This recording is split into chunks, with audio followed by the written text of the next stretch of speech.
second attempt at a live today. Now, those of you that have been following me for a little while know that I'm creating a brand new collection of artwork. And the collection, I think it might be called Spirit Animals or maybe Nature's Messengers. I'm not entirely sure yet exactly what the title is going to be. Maybe you can help me with that. But the collection is all about a journey from learning to trust yourself again, all the way through to not being afraid to take a chance and then trusting your own inner knowledge. And I've created an animal painting to go with each one. And if you've been watching me over the last few weeks, you will have been seeing me do some practicey test pieces. And now I've got a really clear idea of how to do the final pieces.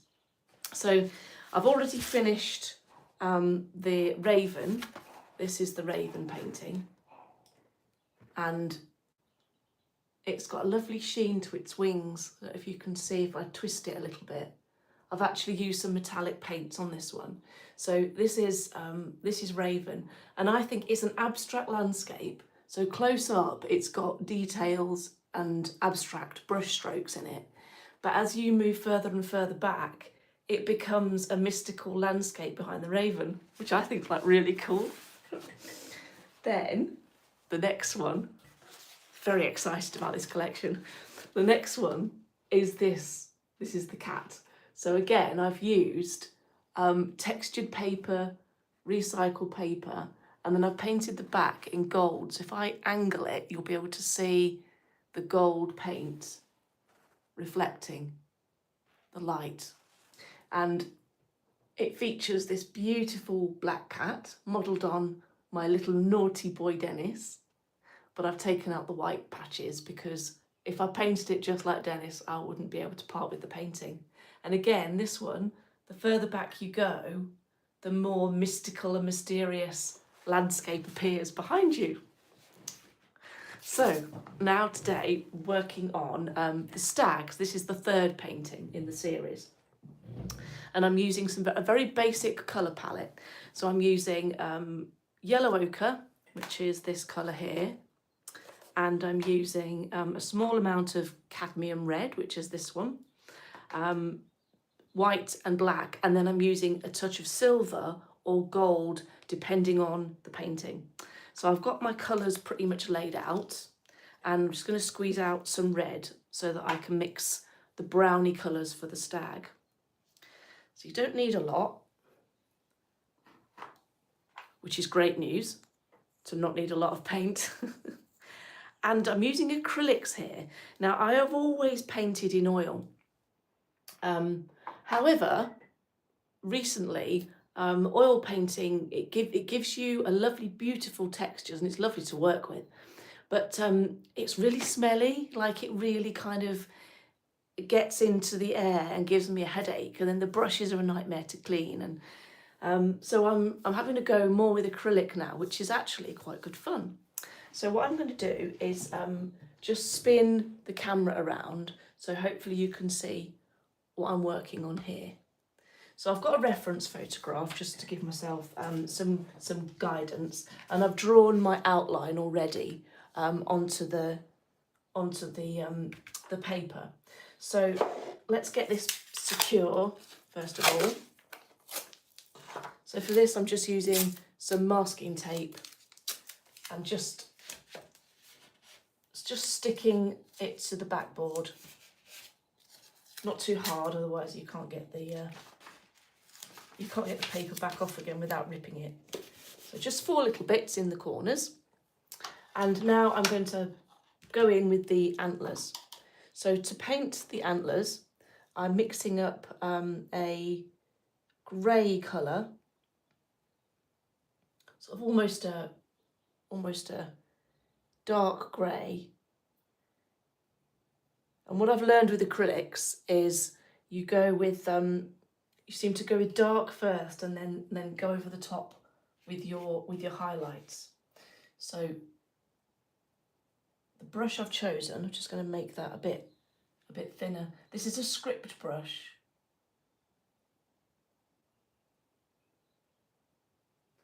I want a bit more white in that one, and a bit of more water as well, so it flows a bit better. And this is script brush is used, well, obviously from what it described, to do script work, which is lettering. And the reason why it works so well is when you press it, you get a flat end to it. And because the bristles are long and flexible, it really helps to get the fine marks that you're after for letters. And I find it exceptionally good for fine detail work.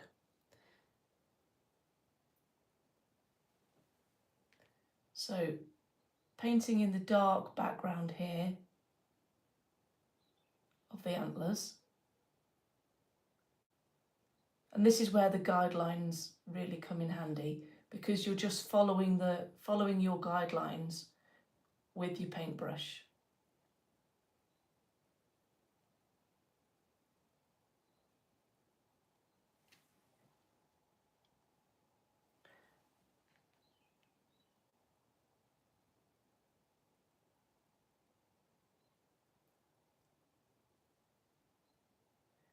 Doesn't have to be exact, because nothing in nature is exact, is it? No two antlers are the same. Well, I don't think they are. I don't know. Maybe they are.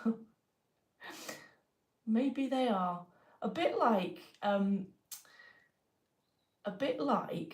if you've ever found somebody that looks like somebody you know, right? So have you ever had that happen where you've either met somebody that looks just like you, or you've met somebody that you don't know and they are an absolute dead ringer for somebody that you know really well? Has that ever happened? I've never met my own doppelganger, but a couple of people have said that they've met somebody and they thought it was me. My husband, we found somebody that he was an absolute dead ringer for his uncle. So uncanny. Anyway, back to the painting. Get sidetracked with the mysteries of life.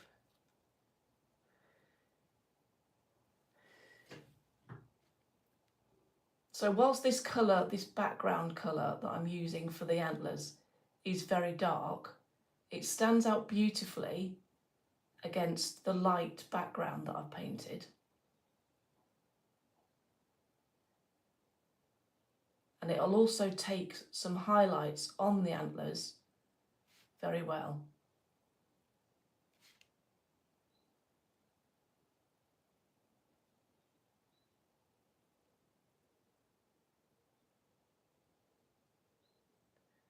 Now, if I stop talking, it's because I have to concentrate on this bit here. Though it may look easy, or hopefully I'm making it look easy, it's actually requires a very steady hand and a good deal of concentration. Because I'm working in acrylic, if I make a mistake outside the guidelines,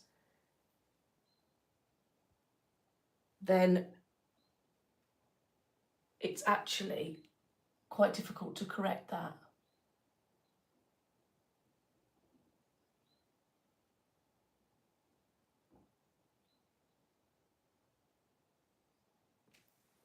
Okay, so now just going to quick look at the comments and see what people have said.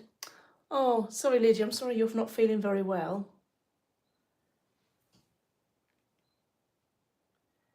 If you're not sure what you've jumped onto here, you've jumped onto me. I'm an artist, and this is what I do. This is what I do for a living and for love. So I'm painting a collection of animals here, and it's going to be called my Spirit Animals collection, possibly, or Nature's Messengers. I'm not sure exactly yet, exactly what it's going to be called.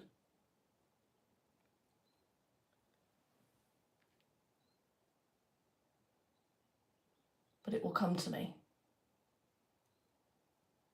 These things usually do. So now I'm going to go in with a slightly lighter colour, and I'm going to go over the top of the antlers, but just in the middle. So it gives them a little bit of 3D structure, but not towards the outsides where I want it to remain dark because it's silhouetted against this light background.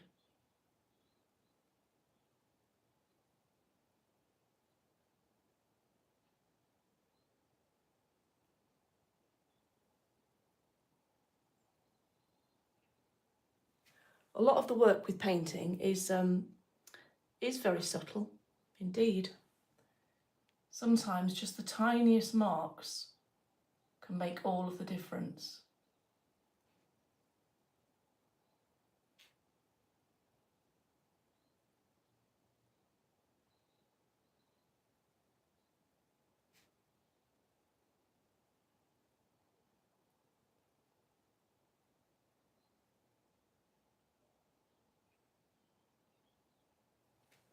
Just starting to bring it further forwards now. And then the same over here.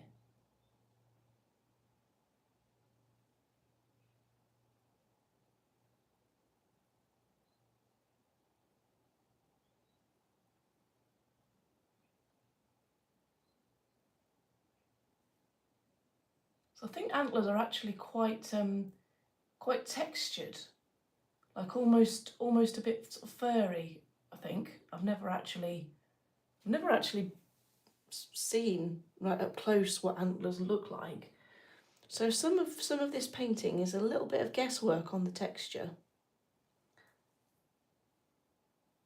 So now I'm going to start to work on the actual body of the deer, and I'm mixing up a browny kind of colour.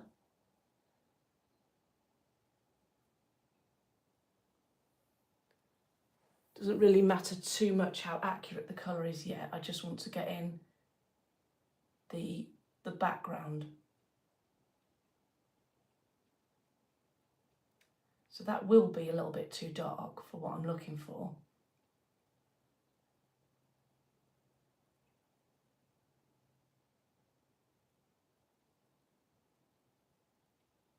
But at this stage, I'm just blocking out the colour.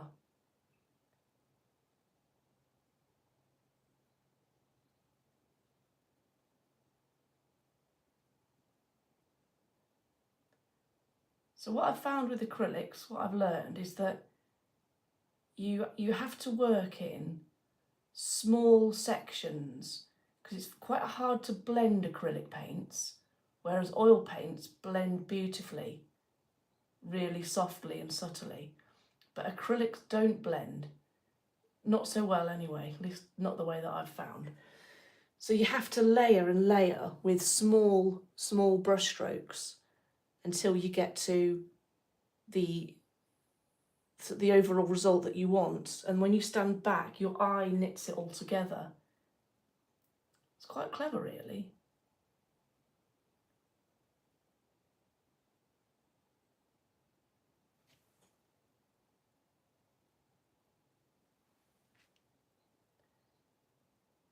You have to learn about colour mixing as well, I found, with acrylics. Because you need to know how to make a colour again and again and again, because it's really hard to make like lots of colour, otherwise it just goes, it really dries very fast.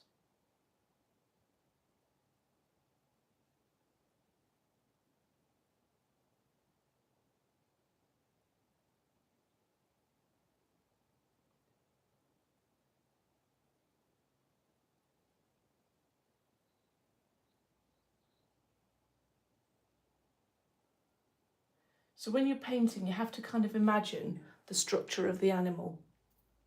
So I'm just going to fill in around the outsides of the ear now.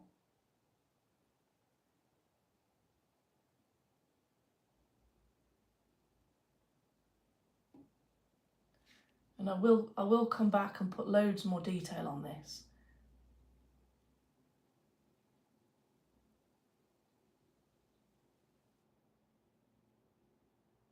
just want to get in sort of the basic details. So now I'm just going to put in some block onto the colour. If anyone's got any questions, just twist the camera around again. Hi, this is me. If anyone's got any questions, drop them in the chat, put some comments in, because I can occasionally flick back and look whilst I'm painting. So yeah, anyway, back to the painting. So now I'm going to pick a different brush, and I want a slightly larger brush, so I'm going to use this one, and I'm going to mix up a brown.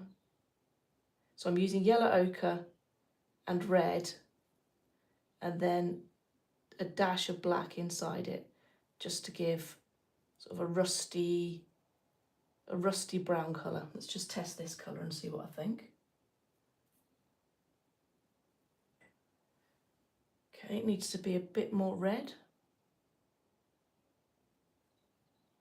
and a dash more black. Let's try that. Right, that's quite good for the base of the body. So again, it's all about blocking in the colour to start with.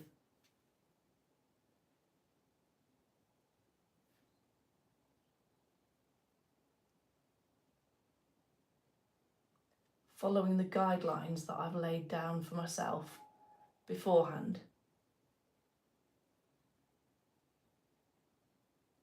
And I find if you paint in the direction of that the fur goes in, the brush strokes give you a nice natural furry feel to what you're painting.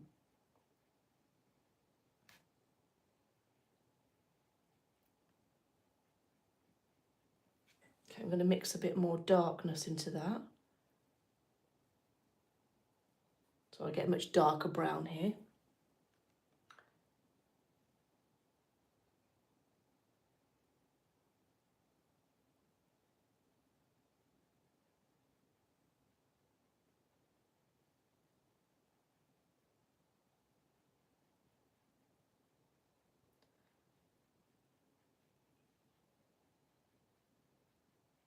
And then a little bit more dark.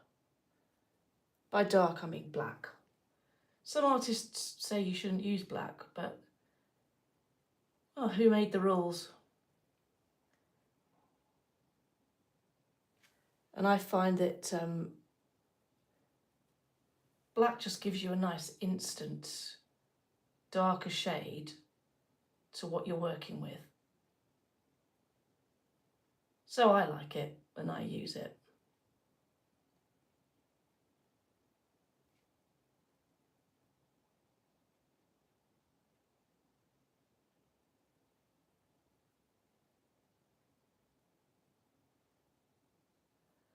Okay, and just paint the inside of the hindquarters there, because that's where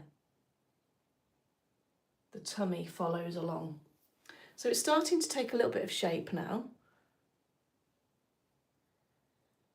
When you're painting, there's like a stage, you go through stages with it, and the stages can be like different mixed emotions of something looking like really quite good, and then all of a sudden you get to a bit where it doesn't look like it's going to go right, and you think, oh no, it's just going to go wrong now. And the skill, I suppose the skill really is in an artist's ability to be able to rescue something back again.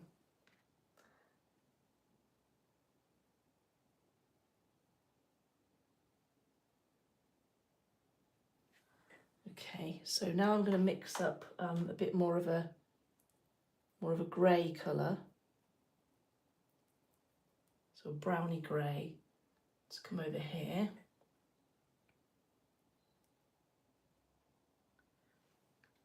And paint in this sort of backgroundy part.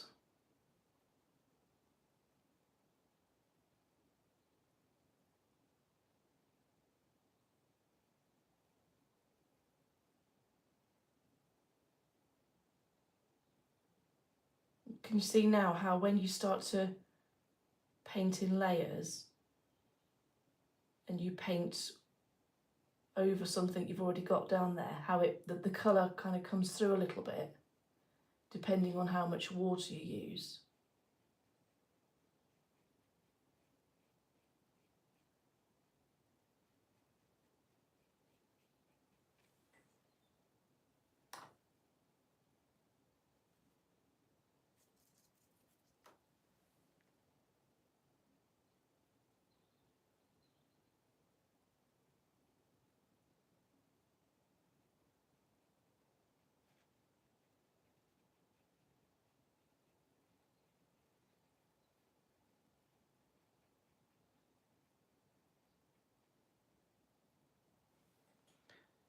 And with that same colour, I'm just going to finish painting in the face.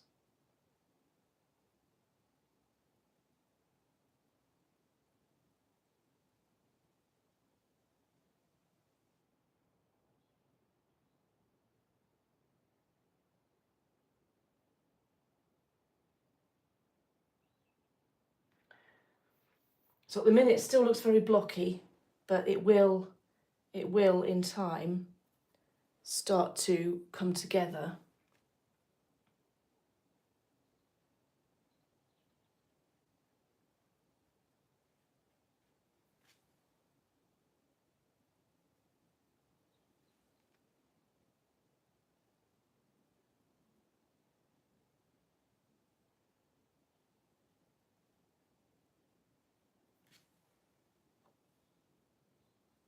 The next one I'm doing will probably be either the wolf in the collection or the owl.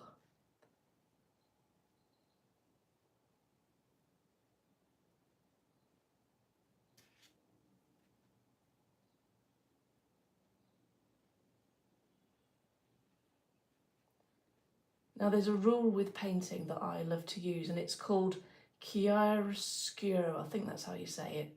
And it comes from one of the old masters, and this particular way of painting, chiaroscuro, was very popular sort of but with artists such as Caravaggio. And Caravaggio perfected the art of painting a portrait or painting a person, where he used light against dark and dark against light. So light against dark, and then when we've got dark, we'll have light. So we've always got that contrast, and it's the contrast that gives a dramatic finish to something.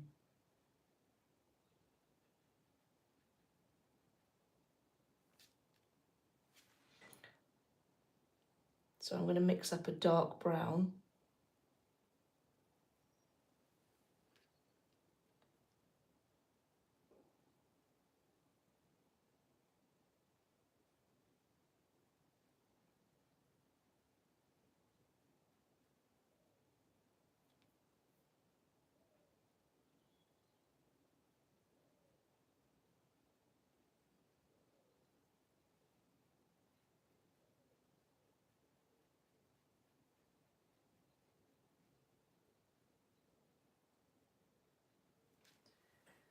And then slightly darker, and finish off the insides of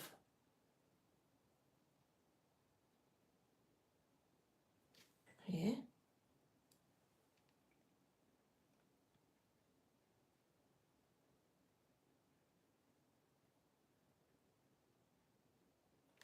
I'm going to make that even darker actually.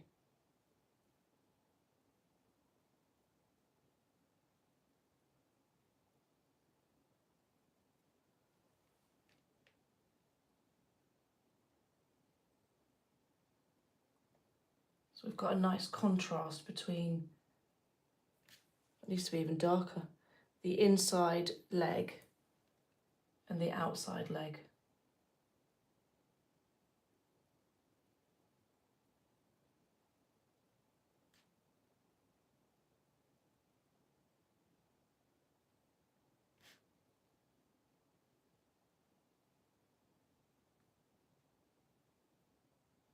I'm going to put some foliage in this as well.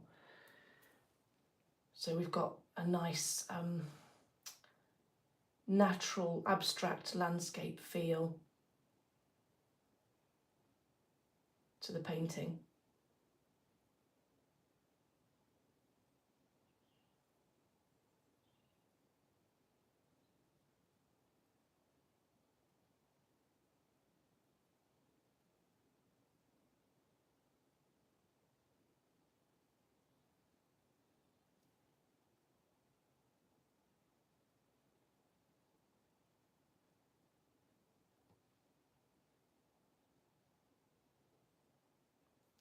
Now I just need a bit of dark that side as well.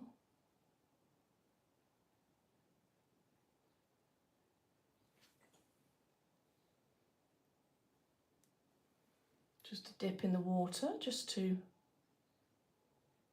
make it flow better.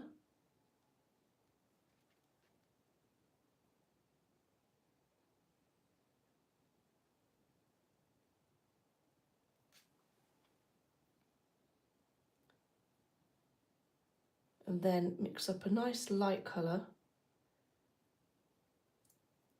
So like almost like a yellowy, beigey colour.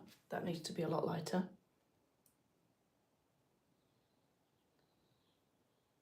And then I can come down this side here.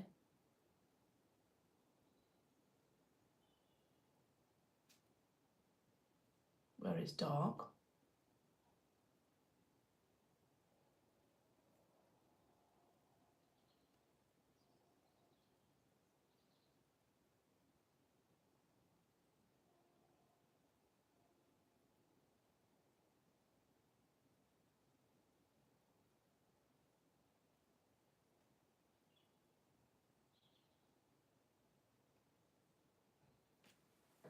Okay, and then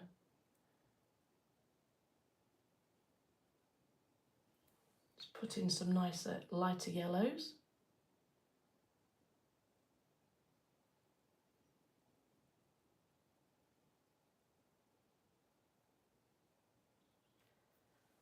That pretty much completes the base layer. Now I need to work over and over and over to build up all of the layers and all of the subtle marks that bring the whole thing together.